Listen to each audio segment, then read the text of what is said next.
Bonjour à tous et bienvenue sur la chaîne Explique-moi ça. Aujourd'hui, je vous présente Bloom, un jeu de Laurent Escoffier et David Franck. Nous sommes des jardiniers, il va falloir protéger nos massifs et faire des bouquets de fleurs. Donc c'est un jeu de 2 à 5 joueurs à partir de 10 ans et pour une partie qui dure environ 45 minutes. 30 minutes, ça se fait aussi.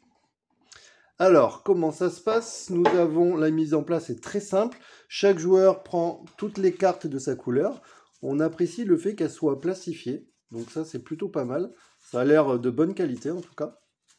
Chaque joueur prend aussi son personnage de sa couleur. Donc là, vous voyez, j'ai un jardinier. J'ai aussi, chaque personnage a un animal. Donc là, j'ai un chien et un ornement. D'accord? Le chien et le personnage vont pouvoir se déplacer au cours de la partie. Par contre, l'ornement, quand on le posera, lui ne pourra plus bouger. J'y reviendrai ensuite. Nous avons un système pour scorer, ce sont des pièces. J'aurais préféré peut-être un plateau de score, mais bon, pourquoi pas. Donc nous avons des pièces. Et nous avons les fleurs qui correspondent donc du coup aux couleurs qu'on utilise. Là, en l'occurrence, rose, rouge et bleu. Du coup, on aurait pu enlever les blanches, mais bon, et les jaunes.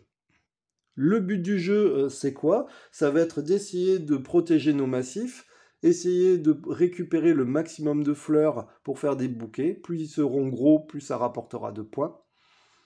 Au fur et à mesure de la partie, on comptera aussi à la fin le nombre de cases fleuries de votre couleur qui apparaît, puisqu'en fait, on va empiler les cartes. Donc, il faudra regarder celui qui a chaque massif fleuri rapportera des points.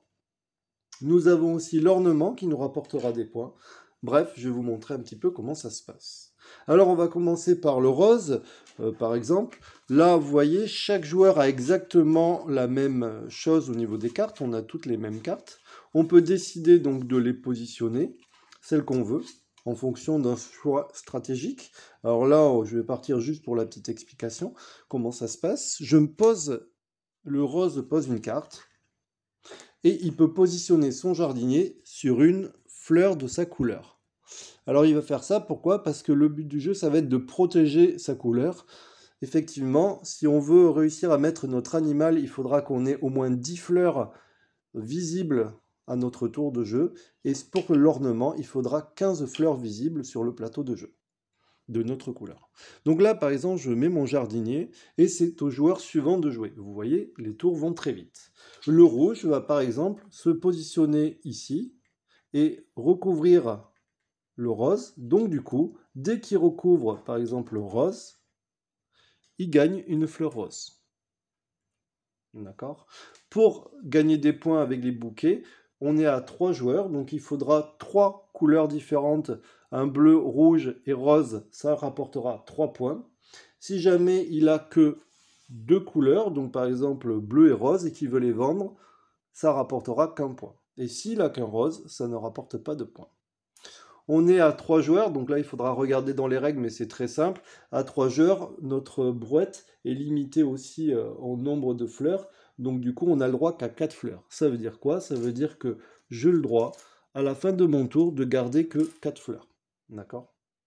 Je ne suis pas par exemple obligé de les vendre, je peux décider de les garder en admettant que je me dise peut-être que si j'ai du rouge, bah, du coup je pourrais faire un bouquet de 3 fleurs différentes, ça me rapportera 3 points de victoire. Donc là, pour le moment, j'ai recouvert, donc du coup, maintenant, j'ai un rose. Je peux poser mon jardinier où je veux, donc par exemple, je peux le décider de le poser ici, pour essayer qu'on ne me prenne pas mon massif. Alors bien sûr, forcément, au début, c'est assez facile de prendre les massifs, mais au fur et à mesure, vous allez voir, ça va devenir compliqué. Une règle que je n'ai pas expliquée, quand on pose une carte, elle ne peut pas recouvrir entièrement une carte.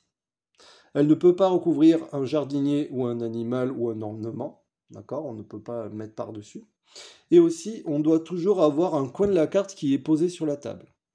Ça veut dire quoi? Ça veut dire que si par exemple, c'était comme ça, c'est juste un exemple, je pourrais effectivement mettre ma carte ici. Vous voyez, il y a un coin de table vide, donc du coup, je pourrais faire ceci. Du coup, bah, pour l'exemple, je vais le faire pour vous montrer. Par exemple, le bleu décide de se mettre ici. Il ne recouvre rien, donc il ne récupère pas du tout de fleurs. Mais bon, c'est juste pour l'exemple. Généralement, on a tendance à essayer de récupérer des fleurs, hein, c'est un peu le but du jeu. Il se positionne ici. Le joueur rose va par exemple décider de se mettre ici. Alors il peut enlever son personnage juste avant.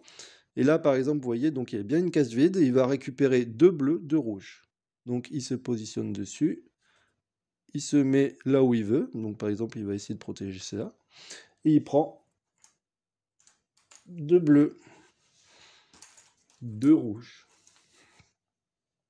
Donc là, vous voyez, il en a 4. Il peut soit décider de faire un bouquet, ça rapporterait 1 point, ça aussi 1 point. Ou alors il peut décider de les garder de côté dans sa boîte pour espérer avoir d'autres couleurs, en l'occurrence le rose. Donc il va faire comme ça. On regarde le nombre de couleurs qu'il y a. 1, 2, donc il y a 6, 8. Donc là, pour le moment, il ne peut pas faire rentrer son animal. Donc du coup, c'est au joueur suivant. Le joueur suivant, par exemple le rouge, il va décider, alors il faut faire un petit peu stratégique normalement, je vais par exemple faire ici, je vais, pour vous montrer un petit peu, on va faire un truc, il a le droit de recouvrir sa couleur, donc là je vais essayer de récupérer un rose, un rouge, un bleu. Donc je fais comme ça, je récupère un rose, un rouge, un bleu, d'accord, et je regarde combien j'en ai. Alors j'en ai 9, 10, 11. 11, dès que j'en ai 10, je peux faire arriver mon chien. Le chien, lui, c'est pareil, il protège un petit peu les massifs, mais lui ne se met pas sur les couleurs sur sa couleur. Il doit se mettre à l'extérieur du terrain. Mais pareil, on ne pourra pas écraser le chien. Donc par exemple, je peux décider de me mettre ici, un endroit stratégique, et mon jardinier, j'avais le droit de le déplacer, donc par exemple je le mets ici. Vous voyez, j'essaye de protéger ma couleur rouge. C'est la fin de mon tour, je peux décider de vendre un bouquet de fleurs, vous voyez, 3 couleurs différentes, du coup, je récupère 3 points. 1, 2, 3. Au joueur suivant, et ainsi de suite, vous voyez, ça va très vite. Donc du coup, le bleu va décider par exemple de... Alors, il peut pas se mettre ici. Il peut décider par exemple de prendre... lui, il a rien, donc il va prendre 2 roses. Il va écraser 2 roses. Alors si jamais il venait écraser, vous voyez, mes rouges, c'est pas grave pour le chien. Une fois qu'il est positionné, maintenant, je pourrais le déplacer. Il est à moi. Et même si j'ai moins de rouges plus tard, c'est pas gênant. Donc par exemple, il va faire ça pour l'exemple. Donc il prend 3 rouges. Hop. Il ne peut pas vendre puisque c'est 3 couleurs identiques. Et il peut déplacer son jardinier où il veut. C'est au rose de jouer. Le rose peut décider, par exemple... Alors là, vous voyez, il n'a pas le droit de le faire puisqu'il doit y avoir une case libre. Donc du coup, il va faire, par exemple ça, bleu, 2 rouges. Donc il va se positionner ici. 1, 2 rouges, j'ai dit un bleu. Alors là, vous voyez, il en a trop, il va falloir forcément qu'il vende. Alors il peut déplacer son jardinier, comme je vous l'ai dit. Là, on compte 9, 10, 11, 12, 13, 14, 15. Bon, ben là, il met son petit cochon là où il veut, mais toujours à l'extérieur. Et là, vous voyez, comme il en a 9, 10, 11, 12, 13, 14, 15, à partir de 15, on met l'ornement.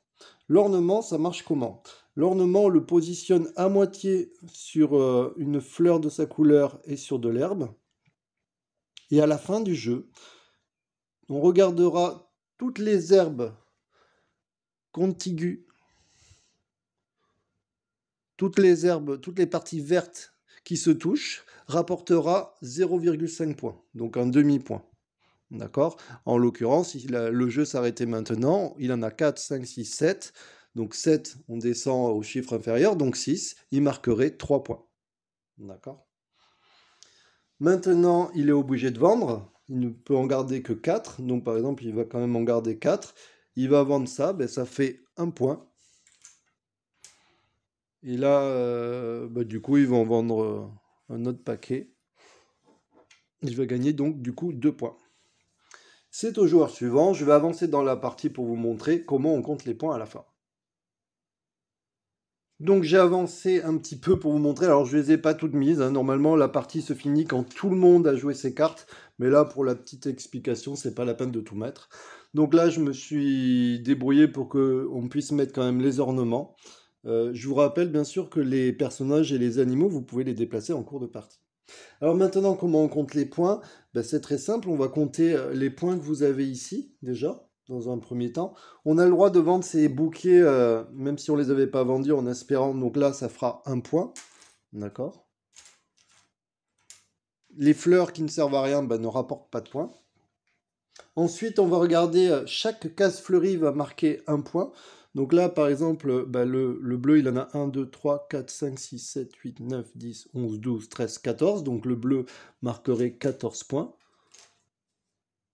J'ai pas de monnaie. Voilà.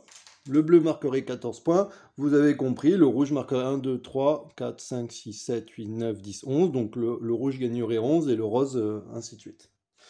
Ensuite, on va regarder les gazons connectés comparés à nos ornements. Alors les gazons connectés, c'est tous ceux qui se touchent. Et on va compter le nombre de cases et ça coûtera 0,5 par case. 1, 2, 3, 4, 5, 6, 7, 8, 9, 10, 11, 12, 13. Le rose gagnera donc 13, on descend à 12. Et 12 divisé par 2, ça ferait 6. Donc le rose, avec ça, gagnerait 6 points de plus. Le bleu, il a 1, 2, 3, 4, 5, 6, 7, 8, 9, 10, 11, 12, 13, 14, 15. On descend à 14. 14, ça ferait 7. Mais attention, le problème, c'est que le rouge est exactement sur la même parcelle. Si jamais le cas se produit, du coup, le chiffre est divisé par 2 de nouveau. Donc là, ça faisait 7 points pour le bleu et pour le rouge, mais comme ils sont sur la même parcelle, du coup, ils ne gagnent que divisé par 2, donc 7 divisé par 2, on ne peut pas, donc ça fait 3 points. Vous voyez, il faut faire attention à ne pas se mettre sur la même parcelle que les autres. Donc les deux gagneraient 3 points. Ensuite, on regarde celui qui a le massif le plus grand qui se touche. Donc là, en l'occurrence, le plus grand massif, le bleu, il en a que 7. Et vous voyez que le rose a largement plus que les autres. D'accord? Tout se touche. Donc du coup, lui, il gagnera le prix d'un bouquet le plus gros. Donc en l'occurrence, il gagnera 3 points pour avoir eu le plus grand massif. Le premier joueur perd 1 point. Le deuxième joueur perd 2 points. Et le troisième ne perd rien. Je trouve ça un petit peu bizarre, mais j'ai bien relu la règle et c'est comme ça. À la fin du jeu, on regarde celui qui a le plus de points. Celui qui a le plus de points a gagné la partie. Vous l'aurez compris, c'est un jeu plutôt simple, plutôt de bonne qualité. En tout cas, vraiment, j'ai vraiment apprécié le côté plastifié des cartes. Je pense que la durabilité est pas mal. J'ai pas aimé le système de pièces. Alors oui, on reçoit des pièces, mais au final, on aurait pu compter. Ça aurait été tellement plus simple. Voilà. En tout cas, un petit jeu sympa qui est plutôt rapide. Je vous dis, il y a marqué 45 minutes sur la boîte, mais vraiment 30 minutes, c'est facile. Je vous remercie beaucoup d'avoir suivi cette vidéo. Peut-être ça vous donnera envie d'y jouer. N'hésitez pas à vous abonner et surtout à partager, à mettre des commentaires, ça fait toujours plaisir. Et c'est comme ça que ça me donne envie de continuer. Et je suis aussi sur Insta, donc explique-moi ça sur Insta. C'est pareil, venez, mettez des commentaires, ça ferait plaisir. Ciao, ciao, à bientôt.